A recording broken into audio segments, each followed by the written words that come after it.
Shalom adik-adik semuanya yang ada di rumah, kita kembali beribadah dengan tema dipanggil untuk bertobat. Nats firman Tuhan diambil dari Kisah Para Rasul 9 ayat 1 sampai 18. Adik-adik boleh membacanya di rumah bersama orang-orang yang bisa menolong adik-adik membaca. Nah, tema kita hari ini adalah dipanggil untuk bertobat. Hidup dalam pertobatan adalah kehendak Tuhan bagi semua orang, tidak terkecuali adik-adik sekalian. Nah, mengapa harus bertobat? Karena firman Tuhan yang mengatakannya. Karena semua orang telah berdosa dan kehilangan kemuliaan Allah. Jadi pertobatan itu adik-adik sangat penting, karena itu yang menjadi kehendaknya Tuhan. Adik-adik, apa saja yang harus ditinggalkan dalam hidup kita?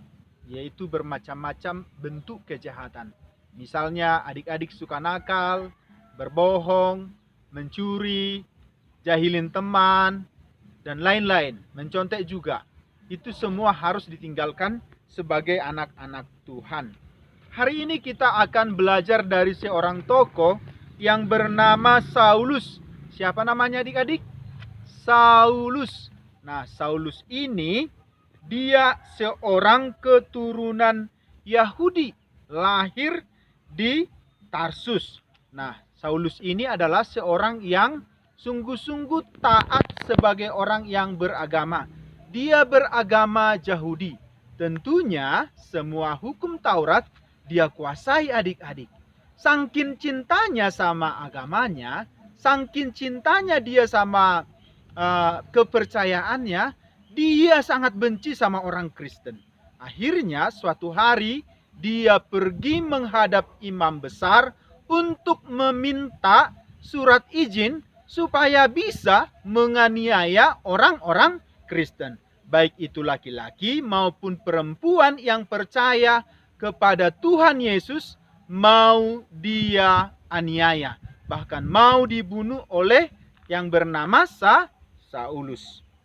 Suatu hari dalam perjamsik, setelah dia menerima surat kuasa dari imam besar untuk menganiaya orang Kristen, tiba-tiba cahaya memancar dari langit mengelilingi dia.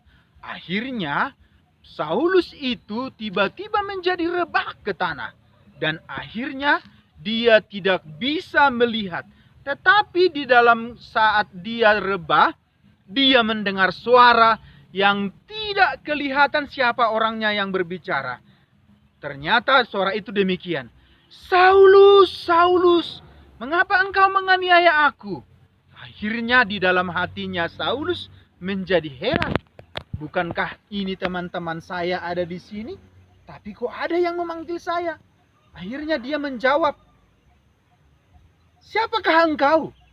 Tuhan. Ternyata setelah itu dijawab, iya, aku Yesus yang engkau aniaya itu.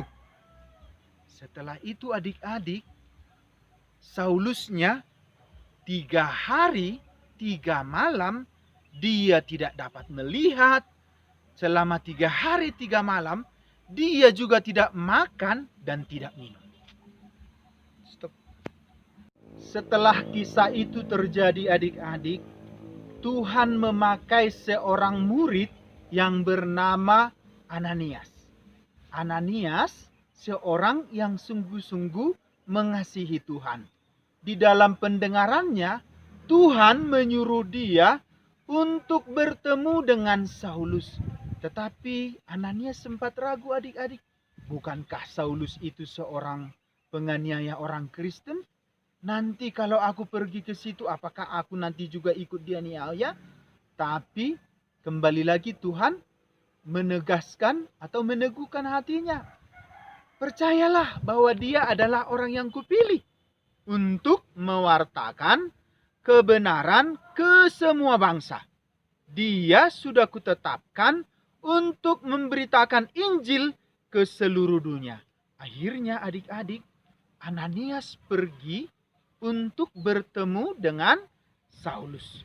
Nah, setelah itu Ananias berdoa dan menompangkan tangannya di kepalanya Saulus.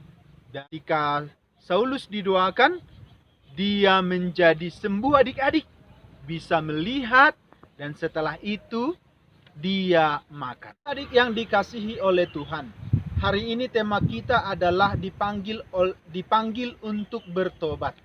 Barangkali adik-adik berpikir, aku kan masih kecil, masa aku harus bertobat? Aku kan nggak begitu jahat. Aku kan nggak suka melakukan dosa seperti yang dilakukan Saulus itu.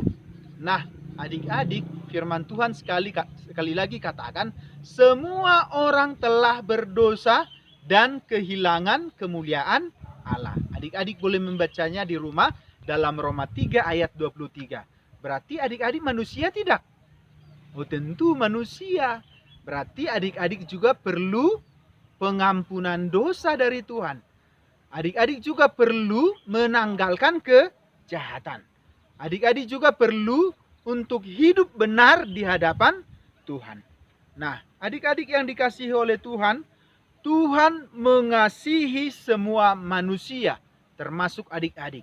Kalau Bapak Saulus sudah diselamatkan oleh Tuhan Yesus, adik-adik juga mau kan diselamatkan Tuhan Yesus? Adik-adik yang dikasihi oleh Tuhan, Tuhan Yesus sangat mengasihi semua orang. Semua orang perlu pengampunan dosa. Oleh sebab itu, semua orang harus bertobat. Nah, orang-orang yang sudah bertobat pasti dipakai Tuhan untuk kemuliaannya, termasuk juga kepada adik-adik. Adik-adik mau dipakai Tuhan menyatakan kemuliaannya dalam hidup sehari-hari. Nah, adik-adik yang dikasihi Tuhan, tadi saya sudah sebutkan ada macam-macam kejahatan. Apa kira-kira kejahatan-kejahatan yang adik-adik sering lakukan? Mulai hari ini, berdoalah kepada Tuhan supaya Tuhan menolongmu untuk meninggalkan kejahatanmu. Misalnya, suka malas-malasan, suka mencontek, suka mengusilin teman, suka mencaci maki teman, suka mencuri, suka ambil barang-barang temannya, dan lain sebagainya. Apapun kejahatanmu harus tinggalkan. Setelah itu ditinggalkan, berjanjilah kepada Tuhan tidak mengulanginya kembali. Kiranya Tuhan Yesus memberkati adik-adik. Sampai jumpa di lain waktu. Tuhan Yesus memberkati. Amin.